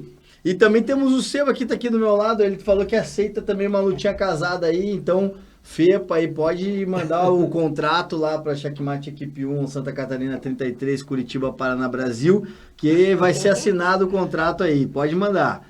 Então, assim, o que é muito legal ver, porque o aluno, quem tá admirando, quem tá acompanhando, pô, pra gente é um banquete, né? A gente acaba ficando no emocional do torcedor, que é um pouco diferente, né? Então, porque quando você tá no campeonato, você vai, luta uma luta e se classifica, ganha, perde e tal. Mas ali não, ali os holofotes estão todos em cima do atleta e a gente quer ver brilhar. E, claro, brilhou. E uma das coisas que a gente acaba percebendo também no mundo da luta, e principalmente no jiu-jitsu, que cresceu demais, vários campeonatos, várias oportunidades, é o seguinte: como vocês veem essa questão do equilíbrio e essa equidade que existe entre os gêneros? Mulher, homem, a galera começou agora a ter prêmios mais equilibrados, algum posicionamento, porque a CBJJ e a IBJJF, quando eles posicionam, todo mundo meio que vai comprando junto a ideia. Como vocês veem que já chegou nesse equilíbrio, a galera já tem um ambiente saudável, tranquilo, as mulheres já estão sendo vistas também lá dentro, com vocês que são heads, né? Quem tem que falar, como é visto por vocês essa questão das mulheres e dos homens nas competições e como a gente consegue utilizar essa plataforma de rede social, de mídia, hoje em dia tem comunicação de todas as formas para poder trazer essa igualdade ali, esse ambiente saudável para dentro do jiu-jitsu. Eu vejo, as premiações são as mesmas hoje em dia, tanto pela... Eu acho assim, a IBJJF ela é um órgão enorme assim, no jiu-jitsu. Sim. Eu acho que ela centraliza e academias, outras federações, tudo gira em volta daquela órbita deles ali que eles criam. Mas eles criam o ambiente que eles criam é bem inclusivo, é bem igualitário. Eu acho que as competições, entendeu, nós temos debaixo das mesmas regras, eles ganham a mesma proporções, são as mesmas premiações. Eu não vejo diferença. As próprias academias, eu posso falar pela Checkmate, né? Não existe nenhuma diferença. Temos professores como professoras, oportunidade de atletas femininos e masculinos. Então, eu vejo hoje em dia, talvez atrás, ou bem mais atrás, o esporte, e era uma arte marcial, existia um certo machismo da parte, mas eu acho que foram coisas que foram quebrando, cabeças que foram abrindo para outras oportunidades e poder enxergaram e valorizaram da maneira que deveria ser feito. Legal. Também tem a mesma visão, Seba? Cara, eu acho que hoje em dia eles têm a mesma, né, a mesma oportunidade. Eu vejo pelas meninas da academia, elas têm a mesma oportunidade que os meninos. Tem, né, quando premiação tem também, às vezes difere um pouco a premiação em alguns eventos, mas pela quantidade de atleta. Entendi. Né? Então ainda tem muito mais atleta masculino. Mas acho que a oportunidade tá igual, o treino na academia lá, pô, as meninas são duras pra caramba, treinam igual os meninos, algumas até batem nos meninos. Então, sabe, treinam forte. Eu acho que hoje em dia hoje a gente não vê homem e mulher, a gente vê o atleta ali no jiu-jitsu de kimono, todo mundo igual. Né? Antigamente era separado, né? Mulher lutava roxa, marrom e preta junto, depois marrom e preta, aí depois separou, mas era pela quantidade, né? Não tinha tanta. Hoje em dia, né? Elas veem que o jiu-jitsu, né? É a melhor defesa pessoal para elas, melhor arte marcial para elas estarem fazendo. Então as academias estão cheias de mulher cada vez mais, e desde criança pequena, né? Eu estou cheio de menina pequenininha, a partir de 4 anos, tem um monte lá na academia, crescendo, gostando dos pais, né? Antigamente o cara levava, o menino vai pro judô, pro jiu-jitsu, a menina vai pro balé. Hoje não, hoje já leva a menina pro jiu-jitsu também. Legal. Então eu acho que hoje em dia tá igual, né? Já tá provado aí que as meninas não é sexo frágil não, de jeito nenhum. Forte pra caramba, lá na academia, pô. Só você olhar em casa, a Letícia forte pra caramba, me bate direto. Né? E a Lê é uma grande referência do jiu-jitsu feminino paranaense, né? Ainda continua competindo, continua vencendo, continua saindo na mão. E eu acho que isso é uma das coisas que acaba fazendo com que as mulheres acabem tendo essa confiança de procurar uma academia de jiu-jitsu também para poder treinar. Que é ver como referência outras mulheres, né? Dentro da academia, treinando, competindo. Eu acho que é só dessa forma que quebra todo esse paradigma, quebra todos esses preconceitos e vai abrindo margem para que outras mulheres também venham para o jiu-jitsu. Eu acho que a gente tem uns bons exemplos dentro da equipe, né? A gente falando da Letícia, mas a gente tem a Leca Vieira, que é uma, entendeu, expoente do esporte, entendeu, veterana do esporte dentro da Checkmate, que ela é um ótimo exemplo dentro. Né? A Karen, nós temos a Cacá, nós temos várias meninas que competem, outras já estão ficando veteranos, não competindo tanto. Nós temos as novas atletas que estão chegando, nós temos a Nathalie, entendeu? Nós temos uma cadeia de mulheres que são mais velhas, outras que são nova geração e que são bons exemplos para outras mulheres. Então, elas se sentem à vontade no treino, se sentem à vontade nas competições e vão fazer histórias aí como as outras fizeram. Muito legal, irado mesmo. E me fala quais são as expectativas da Checkmate para 2022 agora. Eu sei que ainda tem muita coisa para acontecer, muita água para rolar embaixo da ponte, mas enquanto equipe, o que a Checkmate tem planejado, tanto para a equipe de competição, eu não sei se existe uma equipe de competição dentro da Checkmate especificamente para pensada e programada para as competições maiores, né? Mas como que hoje a Checkmate se estabelece para esse ano? Quais as ambições, o que vocês imaginam? Querem chegar a quantas academias, quantas filiais aí no Brasil e no mundo?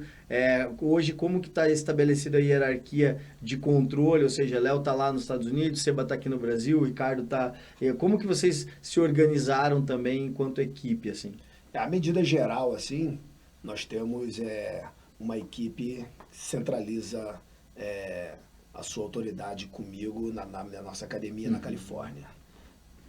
A razão disso são alguns fatores. O maior campeonato, o campeonato mais importante é o Mundial, está ali em Long Beach, a 5 minutos da nossa academia. Essa foi a razão da nossa academia ser lá, para poder centralizar os nossos competidores. A intenção, o que nós temos o Sebastian na Checkmate Brasil, nós temos Ricardo, meu irmão, na Checkmate Europa. Então a gente consegue descentralizar tudo só para uma só, e agora a gente abriu. Então consegue estar mais rápido, organizar, dar mais suporte para pra academias locais. A gente continua, a gente não tem uma cadeia por enquanto, a gente não tem uma cadeia de filiações que seguem outras regionais. Nós temos um relacionamento direto dessas das três lideranças com as outras academias. Legal. Então a gente tem esse incentivo da academia, o professor, ele aprende a ser professor, ele aprende as responsabilidades dele e ele se reporta àquela academia. Nós temos programas de incentivo que faz com que filiação é um negócio lucrativo para eles. Então eles tendo filiações, ele tendo os alunos que são faixa pretas, eles têm, e a equipe entende que essas filiações foi fruto do trabalho dele. Então nós temos recompensas, maneiras de poder administrar com que todos se sintam à vontade e seja benéfico para o grupo e para ele ter reconhecido o trabalho dele dentro daquelas academias.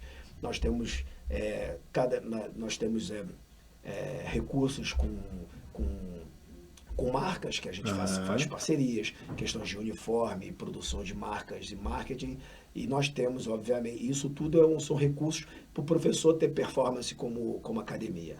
E, ao mesmo tempo, nós temos os recursos de performance para atleta, que aí são academias onde a gente começa a centralizar mais os lutadores, encontrando esses atletas em destaque, a gente começa a ter um cuidado a mais, levar, direcionar, sugerir para que ele participe de campos de alguns outros campos. Legal. Tendo destaque nessas competições nacionais, ele é direcionado, convidado a poder ficar em um dos nossos acampamentos. Tendo performance nacional, ele tem os recursos pagos para poder ir para competições internacionais. E aí não é uma coisa que a gente impõe, mas é algo que ele vai tendo recompensa à medida que ele vai se dedicando mais. Entendeu? Então a gente cria uma oportunidade para que ele tenha performance de diferentes áreas da vida dele. Então a gente tem programas de incentivo às academias e professores e também a atletas em competições e destaque de competições. E isso não só nos Estados Unidos, não só no Brasil, mas também na Europa, onde a gente tem esses centros de treinamento com essas cadeias de evolução, de desenvolvimento. Muito legal. Até uma das coisas que aconteceu, né? Acho que o Seba até passou isso para a rapaziada, que a Checkmate seria responsável por auxiliar, né? Se caso quem fosse campeão brasileiro teria o auxílio para ir aos Estados Unidos para competir no Mundial. Era essa mais ou menos a ideia? Isso aí. É importante a gente falar nessa padronização, veio justamente para isso, para ajudar os professores a terem uma renda maior, porque realmente depois da pandemia a gente viu que só a aula, às vezes só a mensalidade não é o suficiente. Então, dessa maneira, hoje o professor tem o kimono da Checkmate para vender, ele tem a Hashguard, ele tem a roupa, a camiseta, ele tem os produtos onde ele faz mais renda para ele, e dessa maneira ele está também ajudando os atletas competidores, porque essa renda vai destinada justamente para a gente fazer esse auxílio. Boa. Então, esse ano, quem ganhou o brasileiro no adulto já teve, né? Teve hospedagem lá, teve passagem, teve inscrição no campeonato. Então, a ideia é a gente sempre fazer isso todo ano, entendeu? Por isso, essa padronização, essa organização, para a gente poder ter esse suporte para poder estar dando para os atletas e para os professores. Então, a padronização, além de ficar bonito para a academia, né? Do cara chegar e ver todo mundo com uniforme, todo mundo bonito, dar mais credibilidade, ela tá ali para ajudar tanto os professores quanto os atletas. Muito bom, excelente. Não, e uma iniciativa incrível, né? Porque, afinal de contas, já é muito difícil e também oneroso financeiramente você tirar um visto, tirar um passaporte, isso aí já é uma grana. Aí você ter a condição de repente, como campeão brasileiro, né? Que, como eu falei, é uma das competições talvez a mais difícil, né? Pelo tamanho, pela prova que vocês colocam ali competitiva, mas você ter um auxílio de ter hospedagem, ter o transporte ali, né, a passagem, mais a inscrição no campeonato, pô, já é espetacular. Tudo começa no campeonato regional, né? Você se destaca na sua competição regional, já liga aquele, tem um cara ali. Então a gente consegue te direcionar para você ter um treinamento adequado, para que você se desponte no nacional. Você tendo o campeonato nesse campeonato nacional, aí você já ganha um convite para poder ir para o internacional. Então nós temos, na Europa nós temos europeu, nos Estados Unidos nós temos pan-americano, no Brasil a gente tem o brasileiro. Então uma competição em cada região dessa que a gente estabiliza. Então se você tem destaque em algumas competições no Brasil, você vai ser convidado, você, seu professor, para você ter um treinamento adequado junto com outros atletas para um camp específico brasileiro. Se você está na Europa, você vai ter o mesmo convite para poder ter um treinamento com o Ricardo no campeonato europeu. Se você está no Pan-Americano, você vai ter um treinamento lá na Califórnia, onde participa aí o Lucas, Pancho, uma série de outros professores, onde vocês vão poder para ter destaque no Pan-Americano. O destaque dessas competições te garante recursos para que você tenha treinamento, viagem, acomodação, performance no campeonato mundial. E aí você fecha o campeonato. E aí, decorrente desse ano, aí começa, no jiu-jitsu, começa as competições sem kimono. E aí começa uma trajetória um pouco diferente, porque tem atletas que se dedicam só para kimono, e outros sem kimonos, mas a nossa academia, ela não para. A gente tem um camp que é para kimono, sem kimono, e a gente continua dando ênfase para que tipo de performance que aquele atleta quer. Não, irado, show de bola. E agora a gente tem um quadro, né, Pablão? Vou chamar o quadro aqui. O videozinho você conseguiu lá, não? Não? Então vamos lá. Mas nós temos um quadro agora aqui que é interessante. O nome desse quadro é Perrengue Gil. Que é você tem que contar o seu melhor momento no esporte e aquele perrengue, aquele busão que furou o pneu. Tem que contar alguma história que foi emblemática aí pra você, né? Essa já começou a contar aquela uma de lutar no estacionamento e daí se esconder da chuva no carro. A gente tem que ser uma história assim. Então, primeiro o momento do esporte onde vocês, né, o mestre Sebastião, o mestre Léo, qual é o momento emblemático, aquele que está gravado na memória de vocês como sendo o momento mais importante, seja ele qual for, dentro do esporte, e depois aquele perrengão. Então vamos começar lá. Fala lá, mestre Sebastião, conta pra gente qual é o momento mais especial e depois conta o perrengue. Pô, difícil, hein? Difícil. Mas, bom, especial foi, na luta do Léo foi muito especial. Eu fui o coach dele lá. Ser coach do professor é muito difícil, né, cara? É verdade. Mas ser perrengue foi legal, isso que eu tô entendendo. Esse foi um momento especial, tá junto aí, foi legal. Agora, perrengue, qual perrengue? Perrengue teve tanto que eu já nem sei, cara. Já passou a época do perrengue? Perrengue, eram os eventos que tinha que perder muito peso, cara. Perdia muito peso, sofria. Eu posso contar, a gente pode contar o perrengue dele. O perrengue dele foi bater o peso. A Letícia queria que esse cara batesse peso galo. O sonho galo? Galo. Nossa. Só que ele era um pluma forçado. Era um pluma fake? Era um pluma forçado. aí chegava lá e a coach Letícia, né? Nossa. Vai bater galo. Cara, eu falei, cara, não vai bater galo, entendeu? E um dia eles foram lá e ele perdeu peso pra caramba e, tinha que bater o peso e não tinha sauna naquela... a gente não tinha recursos, né? A gente foi aprendendo as coisas. Tranquei ele no carro com o aquecedor, no talo.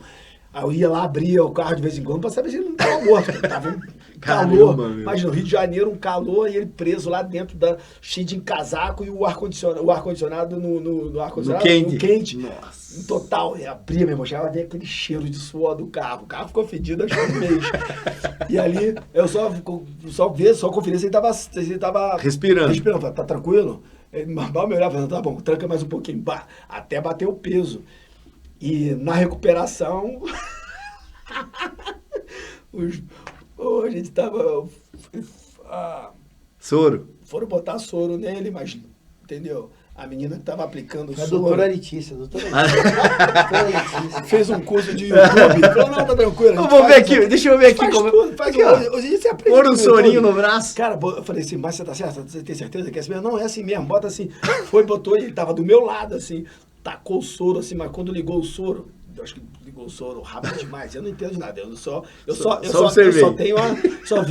vi ele assim, já tava mole assim, quando botou o soro assim, eu só vi ele tum. Eu dei uma tapa na cara dele, porque eu queria levantar ele, mas eu acabei dando uma tapa nele pra levantar ele, arranquei o soro dele assim, aí ele voltou. Eu falei, cara, chega, não dá. Tá demais. Próxima categoria a gente aumenta, não dá pra lutar mais esse peso. Chega. Mas bater o peso era o teu karma. Quando eu lutava de peso pluma, lutava wrestling até 60 quilos, aí já no final, quando eu comecei a ficar um pouquinho... No começo eu batia tranquilo, assim. Tranquilo não, já sofri um pouco, mas era fácil bater. Aí depois dos 32, 33 anos, a parte mais aí difícil. começou a ficar difícil bater o peso. Depois eu subi, mas eu fiquei antes de subir aí 2 anos sofrendo, assim. Eu tirava muito peso, às vezes lutava desidratado e eu chegava. Só que era desnecessário, né? Teve um brasileiro que eu fui, tinha ali era no Tijuca Tênis Clube ainda, aí tinha sauna, né? Tinha sauna atrás, lembro até do cara da sauna, era o passarinho lá. Toda vez, aí já esses 2 anos, todo campeonato eu ia pra sauna do cara. Já sabia que tinha. Aí eu batia o peso, às vezes tirava 1 quilo, 2 quilos na sauna. Isso que eu já vinha de dieta, comendo alface 1 mês, né, cara? Aí eu batia o peso. Aí chegava na luta, eu sempre chegava na final, era segundo, era campeão, mas eu chegava morto. Tipo assim, depois olhando as lutas, né, eu lutava e tipo, aí eu fazia 2 pontos, ficava amarrando, sofrendo, sobrevivendo. E quando eu subi, eu vi que não precisava disso, né, cara? Então por isso que eu falo, foram todas as experiências que hoje a gente passa pros caras. Hoje a gente vê o cara sofrendo ali e fala assim, pô, não adianta. Você não tem que ficar sofrendo. Quando eu subi pro pena, pô, aí eu era leve pra categoria, pô, entendeu? Ganhava as lutas finalizando. Tranquilo. Ganhava bem, entendeu? Lutava bem, lutava feliz, né? Do outro jeito não, do outro jeito ainda... E ainda quando você se mata pra bater peso, sofre, aí você vai lá e perde, você fica mais bravo ainda. Sim.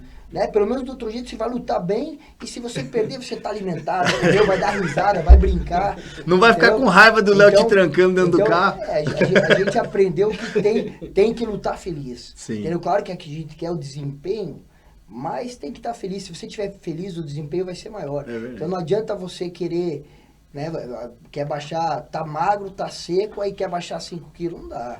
Entendeu? Você tem que baixar quando você tem gordura, você perde a gordura. Agora, né, ainda mais jiu-jitsu, né, pesagem na hora, não tem como desidratar, entendeu? No wrestling, pesagem de antes, dá pra desidratar. Mas mesmo assim, também, o desidratar não precisa ser... sacrificioso, não precisa ser tanto, né, cara? Às vezes perdia muito peso no wrestling também. A última vez eu comecei a ter cãibra, tudo. Falei, pô, já... Entendeu? Às vezes você tem um troço, já tem vários casos, pessoas que morreram, né? Porque faz o negócio... Né? Na loucura. Então não pode ser exagerado. Tanto que hoje tem vários eventos, né? Que você tem que manter uma... Mesmo pesagem um dia antes, tem um tanto, né? Que você pode recuperar, que você pode perder. Então, eu acho que hoje em dia, para mim, devia ser tudo igual IBJJF, igual a federação, que é pesagem na hora, que daí a pessoa não precisa se matar tanto, né? Não é tão ruim pro atleta, né? E também fica nocivo demais, você faz isso muitas vezes e ficar se desidratando muito pra quem não é um competidor de alta performance, não vive disso, o cara vai querer meter um louco lá, vai acabar tendo um troço aí, né? É perigoso. Perigoso. E até pro cara que é profissional também. Sim. Entendeu? Chega um momento que... Não tem mais o que tirar, né? Tá difícil, o cara continua, às vezes tem um piripaque ali, entendeu? E fora que isso aí acaba... Né? Chega um momento que você não quer mais lutar por causa desse sofrimento. Exatamente. Então, por isso que eu falei, o campeonato ele tem que ser prazeroso, né? Além de você, né? Que aí teu desempenho vai ser melhor, você vai lutar melhor, né? Vai lutar feliz. Sem pressão, né? E qual é o seu momento do esporte e o seu perrengue? Cara, tiveram vários. Assim, tipo, eu acho que ter mais de 35 anos de esporte. Nossa, bastante coisa. É, bastante. E ter, dentro desse, competir a vida inteira. Mas assim, eu acho que um momento bacana que aconteceu foi na minha luta com o Mark Kerr. Né, foi uma luta especial porque era um evento que eu queria lutar. Eu não tinha noção do que eu estava vindo fazer sem kimono. Não treinava sem kimono. Foi minha primeira competição sem kimono. Não tirei meu kimono para poder treinar para aquele campeonato específico. Eu fui apenas lutar, entendeu? E aquela luta foi uma luta que o esporte, assim, a minha visão, né? Não o que aconteceu na luta, que o que aconteceu na luta foi um perrengue de sobrevivência. Tá? Mas a parte legal que aconteceu foi que o esporte era muito dividido, assim, na minha perspectiva, e eu era garotão com 20 anos, né? Então, na minha perspectiva que eu via o esporte muito dividido entre as academias de jiu-jitsu. Não existia um relacionamento como a gente tem hoje, de atletas treinar em diferente academia, ou ter amigo de outras academias. Cada um tinha o seu grupo, a sua família, a sua equipe, e acabou. Os outros eram inimigos, não tinha parceria, não tinha amizade, não tinha trocação de ideia. Então o esporte era muito dividido.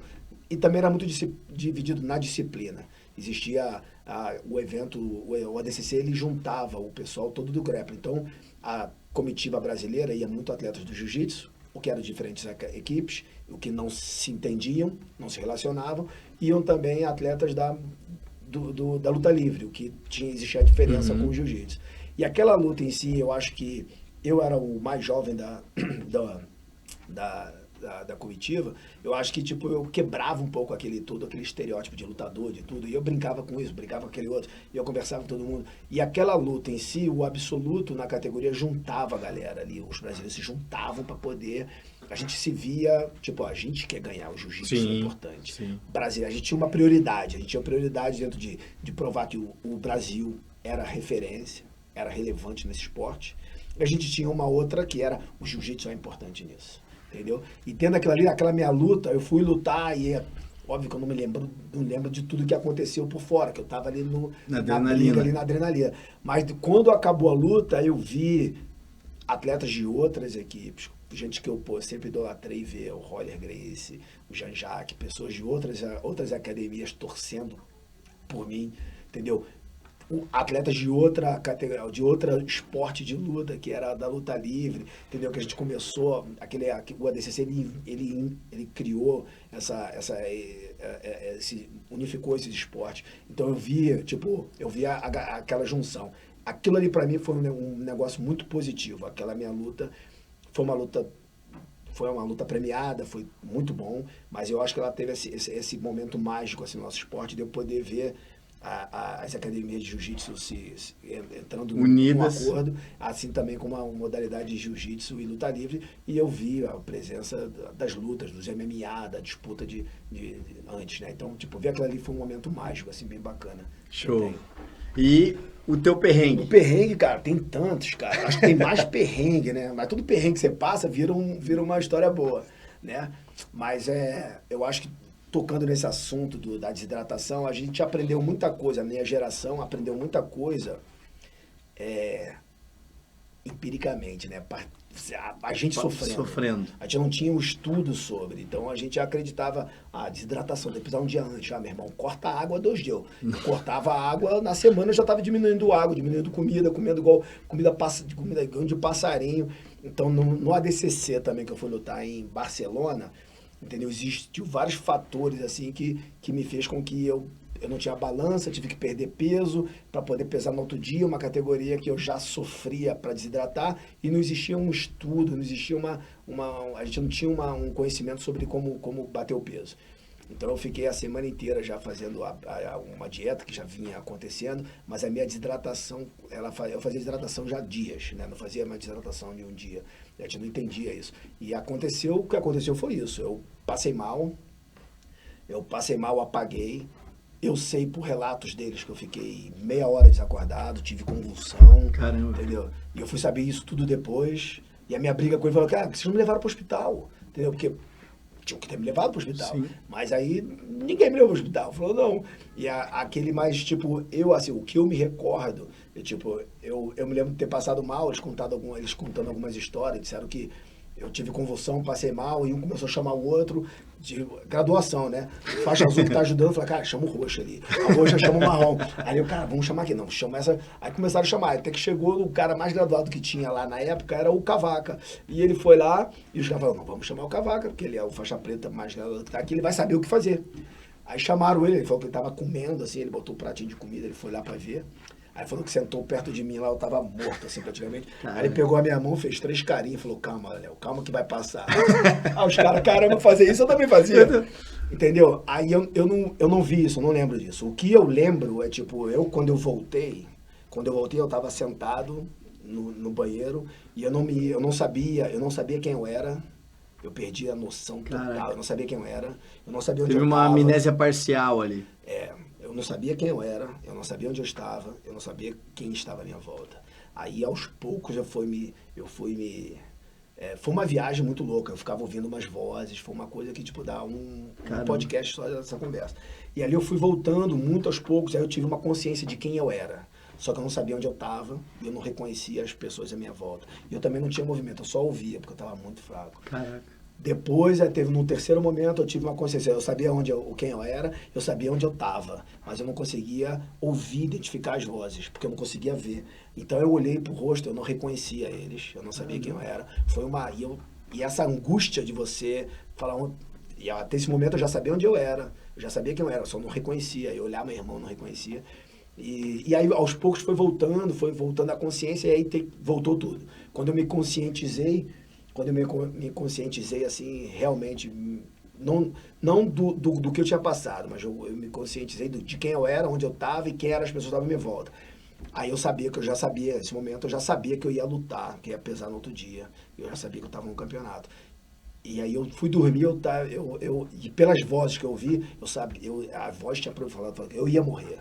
E eu falei, e a minha briga era não morrer. E eu sabia, eu fui dormir com medo de morrer. E eu falei, eu tinha algumas horas até a pesagem, e eu pedi pro meu irmão, eu falei, Rico, me acorda de 15 em 15 minutos. Porque se eu dormir, eu acho que eu não vou acordar. Aí ele me acordou de 15 em 15 minutos, ele me acordava.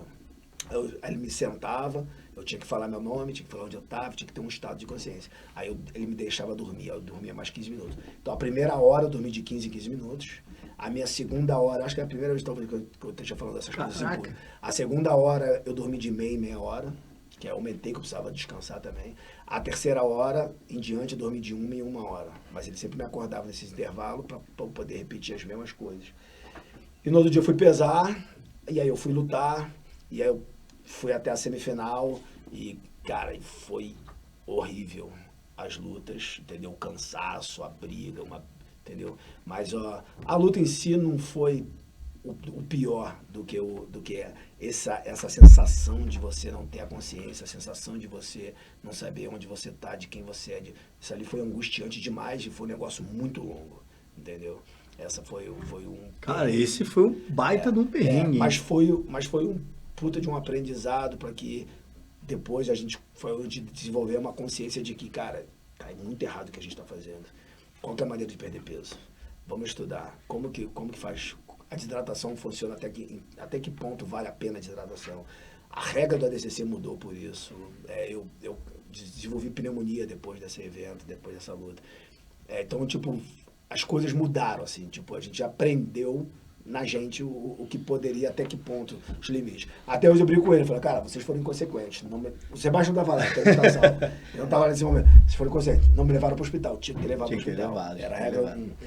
A última vez que eu perdi peso para lutar wrestling, chegou um momento que comecei a ter câimbra em tudo, assim, ó. Nossa. Mas sabe, ficar assim. Aí na hora eu comecei a hidratar e mudei a categoria. Porque eu falei, caraca, tá eu já tinha filho, já não sei o que, eu falei, caraca, eu posso morrer aqui, pra quê? De besteira, entendeu? né? Tipo assim, porque claro, né, a gente quer, mas se você pode lutar lá de cima, aí você corre risco. Por quê? Porque você quer ser campeão ali naquela categoria, entendeu? É totalmente desnecessário. Aí eu hidratei e fui na outra categoria. E o meu objetivo era ganhar o Bolsa Atleta. Eu peguei pódio e ganhei o Bolsa Atleta, que era o que eu queria na época, entendeu? Que era o que me ajudava. Mas, sabe, às vezes a gente, né, porque a gente é lutador, a gente vai, se não tiver orientação, fala assim, não, eu consigo. Então, às vezes, você tem que ter alguém junto com você que fale, não, você não vai fazer isso. Por quê? Porque você está correndo risco. E o lutador é igual quando você bota lá o peso do galo para lutar absoluto. Você fala para ele, você vai lutar, ele vai. Sim. Ele vai, ele é lutador. Ele se ele morrer, ele tá ali para aquilo ali mesmo. Então o professor tem que falar, não, cara, você não vai para absoluto, você é peso galo. Sim. Você não vai lutar absoluto. Segura aí. Então é importante ter alguém que tem que às mas vezes, também se não que passou já passou por isso, se não passou, não porque vai ter. aí você, né, às vezes a gente aprende errando para os outros não ter que errar agora, entendeu? Vocês vieram pavimentando o caminho. Essa é a verdade. Com a enxadinha ali na mão, pavimentando o caminho. Eu acredito que outros pavimentaram pra gente também. Sim, acho que acho que o processo é isso. Eu acho que hoje o que a gente acha, caramba, hoje é eras de ouro, assim, eu acho que muito continua sendo uma pavimentação para os próximos, Claro. porque o que a gente vê é a ascensão e o esporte em crescimento, ainda todo ano batendo recorde. Eu acho que a gente vai olhar para lá e falar, caramba, cara, vocês lutavam por causa disso, vocês são loucos, e o esporte vai estar numa era que bacana demais. Pô, Mas é bom legal. participar disso. Galera, recebendo aqui no nosso podcast, o grande Léo Vieira. Pô, eu acho que é a primeira vez no podcast assim, ao vivo. Que bom, então aí a gente é pioneiro nisso. O mestre Sebastião também já tá com a gente aqui, primeiro porque é meu professor, mas principalmente porque a figura que ele assim, impressionante o que ele faz pelo esporte, o que ele fez pelo esporte no Paraná e continua fazendo. Obrigado, mestrão Sebastião, obrigado. Mestre Léo, obrigado também. E assim, galera, não esqueçam de curtir, compartilhar, comentar, criticar e dar aquele salve pra gente também nas redes sociais. Vai estar disponível a partir de hoje à noite aí o podcast, né, para todo mundo poder assistir. Lembrando dos nossos patrocinadores, que é a Future, também use Future lá no Instagram. Tem uma galera que está apoiando a gente. E o Rock Bar também é o melhor bar de esporte, rock and roll, motocicleta e luta aqui de Curitiba. Tem o churrasco americano mais top aí da cidade, então vai lá no Rock Bar. Então, lá na rua Piquiri 390. E claro, quero agradecer a Checkmate, né? Checkmate Brasil, Checkmate Mundial aí, por tudo que tem feito, principalmente parabenizar pelo título mundial, porque às vezes a galera não esquece, né? Porque o brasileiro, principalmente, tem a memória curta, mas é um título emblemático, único, né? Quebrou uma hegemonia da equipe Aliança aí, que vinha a 12 títulos do mundo aí, e a Checkmate foi lá e garfou o título nos pontinhos que o Seba estava contando no carro lá. Então, assim, é muito legal de vocês estarem aqui, falar que é uma honra, um privilégio, uma oportunidade única pra gente. Obrigado, Léo. Sei que você tá pegando a estrada daqui a pouco o avião, daqui a pouco para voltar para os Estados Unidos nos próximos dias, mas também todas as academias que vão receber as suas graduações aí, parabéns a todo mundo, né? Sei que você tá aí numa maratona junto com o Seba roda o Brasil inteiro, você agora tá acompanhando ele aí, tem Salvador já fizeram, Balneário Camboriú, Curitiba. Salvador a gente vai amanhã. Vai amanhã, aliás, vai amanhã, Salvador, Salvador, então amanhã em Salvador, São Paulo. Botucatu. Então, assim, parabéns pelo trabalho de vocês, continuem crescendo. Eu aqui, humildemente como professor, aí que estou dentro da equipe, muito acolhido também, cuidado pelo Sebastião. Vou fazer a minha parte cada dia mais, meus alunos também representando a equipe, e com certeza a gente vai ter uma longevidade aí gigante com vocês. Então, obrigado mais uma vez, Léo, obrigado, Seba. E olha para essa câmera aqui, deixa teu recado, Seba, e deixa teu recado, Léo, ali, ó. Bom, primeiro, parabéns para você também pelo BJJ Progress. Valeu. E pelo projeto também, né? Que você tem uma criançada aí que vai dar frutos aí futuramente também indo para fora aí. E, bom, meu recado é, pra galera que não voltou ainda, que não voltou pra academia, meus alunos que estão em casa, vamos voltar, vamos treinar, jiu-jitsu é saúde. Boa. O meu recado é isso, gente. A gente vive nesse esporte, todo mundo junto, não dá para poder separar um do outro. Como você disse, comente, curta, compartilha, se inscreva. Essa é a maneira acho que é cada um fazendo a sua própria parte. Eu acredito muito nesse individualismo, que cada um fazendo a sua parte, a gente no montante a gente consegue nosso objetivo. Precisamos de mais plataformas, precisamos que você incentive mais as pessoas, que outros se identifiquem, que se motive e que, entendeu, compartilhe, que ajude a gente a chegar a ter alcances onde a gente ainda não chegou, entendeu? Poder mostrar não só a questão da equipe, mas o nosso trabalho, mas também o que esse esporte leva de benefício para todo mundo. E parabéns pelo trabalho de vocês. A gente são trabalhos que colocam tudo em conjunto. E que Deus continue abençoando todo esse trabalho que vocês têm feito. Amém. Valeu, galera. Obrigado. Tamo aí. Léo Vieira, Sebastião Lali, Checkmate. Muito obrigado. Ossa! Yeah.